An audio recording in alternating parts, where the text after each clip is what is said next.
You're listening to the Flip My Funnel podcast, a daily podcast dedicated to helping B2B marketing, sales, and customer success professionals become masters of their craft. It's Friday, so this is our #OneHero episode. In these episodes, we highlight and celebrate a blog post and contributor from our community and discuss topics surrounding sales, marketing, and customer success. Here we go.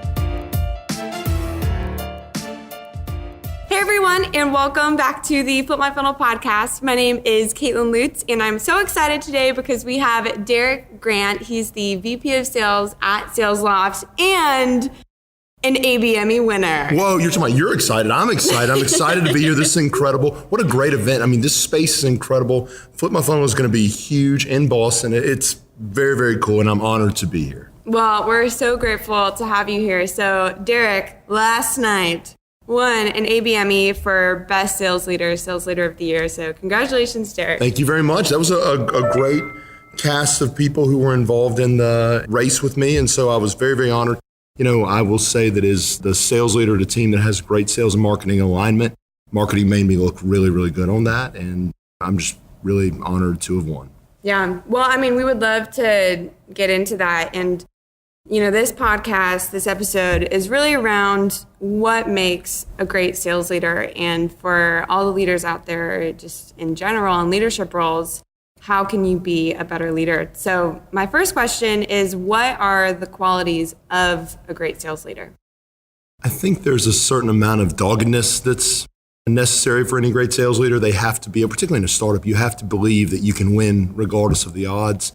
Optimism, one of our values at Sales Loft is glass half full. And I say that I'm glass half full except in pipeline reviews because I know I need to punch holes in the deals. I need to tell them why the deal's not going to close so they can shore up those gaps and tell me why it is. And I think there's a great servant leadership aspect to it as well. You know, you'll rarely hear me say anyone works for me because of the fact that the truth is a great leader works for them. And so, you know, I've been blessed with a great team, and I've been blessed with just sort of doggedness through the years, and I've been blessed with a good outlook on taking over the world. And so I think those are things that are really core in the DNA of a great sales leader. Yeah, absolutely.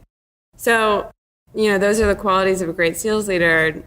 What are the mistakes that you've made? Because in order to be a great leader, you have to make mistakes because, you know, you won't learn from them. So is this a 3-hour podcast? How long do I have to talk about all the times I've screwed up? I'll tell you, my very first management job, I didn't understand the people who I was working with, and it resulted in me ultimately getting fired. So whenever I first started at Sales Loft, one of the things that I did, the learning from that experience, was to go in and ask people all about them and to understand what mattered to them. And I think there's something to be said for that. You know, it's power, prestige, it's flexibility, it's money. Those are the things that sort of drive people. And so I think better understanding and tapping into what it is that people are really interested in is really, really important. So not understanding your people is definitely a mistake that I've made. Not being tuned in on the numbers, I think that's one. I can tell you that at different times in the career, I've definitely been hyper-focused on the numbers, and then there have been times where I have taken my eye off the ball to do other things. And I can tell you that not paying attention to the number is the quickest way to be able to find yourself in a hole. I can tell you that whenever I was at Salesforce, not ramping quickly enough relative to hiring. I mean, you know, you think about high velocity inside selling. It's all about butts and seats. It's butts and seats, and it is how quickly can you get them effective. And I had a great team. And there was a story that I can share with Adam Blitzer, who's now the GM of Sales Cloud and Service Cloud at Pardot. I remember making the number after we got acquired by Salesforce and was sort of happy with myself. And Adam said, "You missed the hiring goal, and so we're going to miss next quarter." And I can tell you that having that level of focus on making sure you have the right number of people productive and ready to go is super, super important. Geez, I mean, it's hard to even, you know, I think your mind protects you from a lot of the mistakes that you made, all the things that you've done that are dumb, but I can tell you those are 3 that really stand out as being ones that if I could do them over again, I think my life would be different. But I'm glad I had the mistakes. We did a second half kickoff at Sales Loft on Wednesday as we got into our Q3. And one of the things we talked about was the idea of change. And I can tell you that those stories of me screwing up If not for those, then I don't do things like meet my wife. I don't do things like move to Atlanta. I don't do things like wind up at Sales Loft. And so even though the mistakes are hard and they hurt in the moment, there is something to be said for going through them, and they really get you to ultimately where you're supposed to go, even if you don't necessarily realize it at the time. Absolutely. So you guys are obviously doing ABM at Sales Loft. So what are some of the qualities of a really successful, sales and marketing alignment and ABM team? And also, what are some of the, maybe I can ask this question again, but what are some of the mistakes that you have made when, trying to align your teams or do ABM? Sure. And how have you learned from that? Sales and marketing alignment is like talking about sex in high school. A lot of people talking about it, very few people actually doing it. And so, it's really hard. I think everybody wants sales and marketing to be on the same page, but their feud is older than cats and dogs, quite honestly. And I can share with you that we were blessed with an exceptional marketing leader in Kevin O'Malley, and he's incredible. And there were times where I was not necessarily doing the things that marketing needed me to do. And I will tell you that he held me to great account in a very good way. He is a dear friend, a wonderful colleague. But I think there's a point where marketing needs to have the opportunity to call sales on the carpet. And so Kevin kept me very honest, very accountable. As we think about our account-based strategy, we had our target account list, our COM 1 through 3. Whenever he didn't feel the right number were being worked, it would be a note to me, it'd be a note to other people involved, all the stakeholders, to be able to refocus us on what's important, which is working target accounts that are already being warmed up by marketing. Marketing is running all these cycles behind the scenes. They're using Terminus, they're retargeting, they're sending direct mail, they're doing all these different things. And if we're not doing our end of the equation, which is reaching out, calling, emailing, trying to penetrate the account, that's a huge miss, and it's a giant waste of resources. And so I feel like he had a great level of accountability to the company. Just, he felt deeply about how resources were being used. And so that was one of the things that led to great sales and marketing alignment for us. Was he just held me accountable. He was basically my workout buddy. It's one of those things where it wasn't always fun. I didn't always want to go to the gym, and he kept me very, very accountable. But I think also there's great programs that are being run. One of the things that was that marketing always did was they would bring us into the fold on programs like our Great Journey campaign, our direct mail campaign, which won some awards. They would ask what we thought, who we thought it should go to. They took our inputs on target accounts and which ones fell into our commercial 1, which is our upper 1% of the accounts, all the way through COM 3. They allowed us to be able to move things in and out. They were very collaborative on the list build. And so I can tell you that marketing's been a great partner, and that's why it is easier to have a level of alignment with them, because they have really brought us into the fold. We didn't get something from marketing. We worked jointly on something from marketing. I think that it's something that's really important. I can tell you the mistakes made on ABM. Oh, the dark days. I go, man, is it still just a short podcast? It's not a 3 or 4 hour podcast? Oh, unfortunately, not. That is the worst. We would love to hear. I will tell you that, and I was having this conversation with the sales leader the other day, going account-based is hard on the sales side. I think it's easier on the marketing side because there's great technology. You've got there's a great amount of expertise. You've got Terminus, you've got, Everstream, you've got Lean Data, you've got all these great technology partners out there. But on the sales side, we moved from a greenfield marketing prospecting process to an account-based process. Yeah. And I can tell you that we really struggled for the first quarter because we were trying to run account-based plays on accounts that were too small, and there wasn't enough information on them. So we gave marketing the list and we said, run programs and ads against all these things. And they did, but then we'd try and personalize an email and there was no information on them. We'd try and find multiple stakeholders in the business that we could use to get our message heard, and there were only a couple. And so one of the challenges, we went from a quota of 30 meetings a month in a greenfield marketplace and a lead-based to a quota of 15, which everybody missed as we started to turn that corner in an account-based world. And it wasn't what marketing was doing. We had a flawed strategy.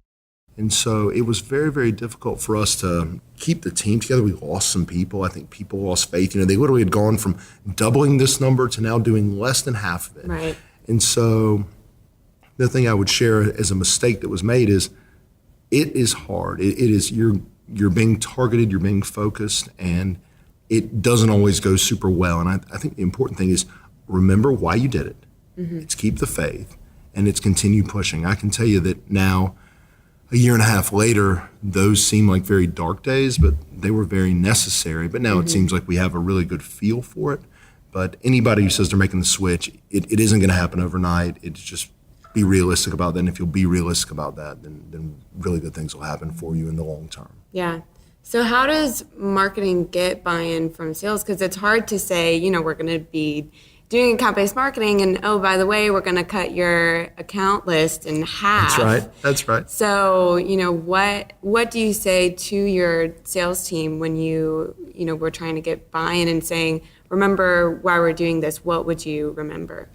Something we say in sales is sell the benefits. And so I think marketers can sell the benefit of account-based because really it is a force multiplier. It is people knowing about you and not having your sales team have to knock the door. That's really the power of it. Right. And so I think that if marketers were to go out and say to sales, we are going to take this account, it's not necessarily cutting, you can still work other accounts, but know that we are going to be in these with you. And you can either choose to knock on a door who doesn't know us, or you can choose to knock on one that we've actively been working. I think if you can just get sales to see it in that way, I read somewhere that efficiency is intelligent laziness. I think most salespeople are super efficient. And so if you can tell them that these accounts will be easier to get into because marketing is running programs on them, right? I feel like they will. And so one thing I would say is get the buy-in, though. Account-based shouldn't be something that happens to sales. But if you told your sales leader that these accounts will be much more ready to engage after a little bit of work with marketing, I think they would spend time focusing their efforts there. Yeah.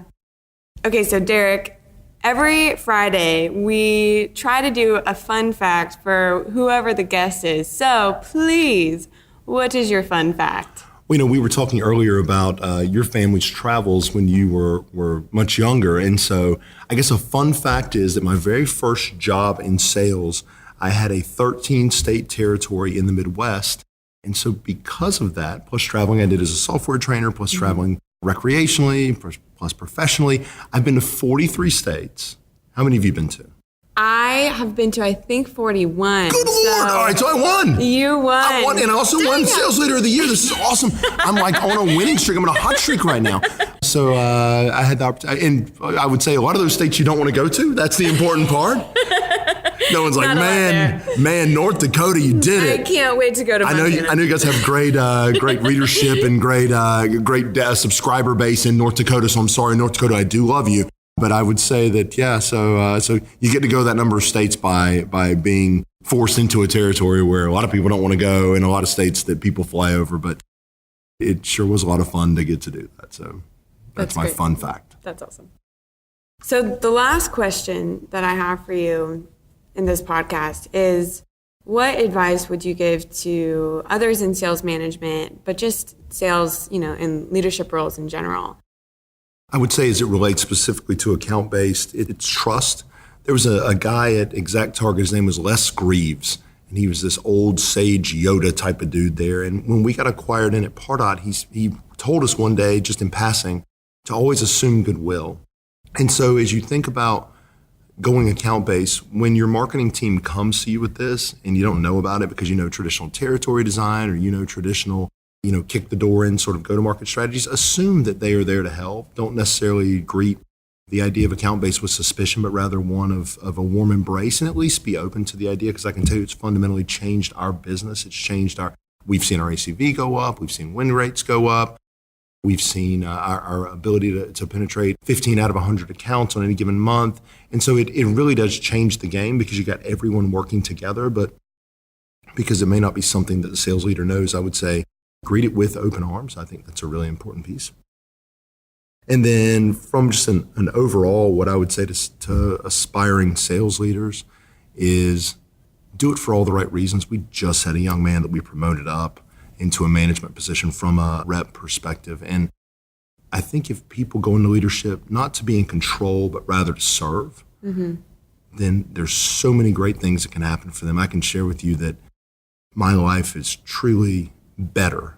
I will have lived a more complete life because of the people that I get to work with.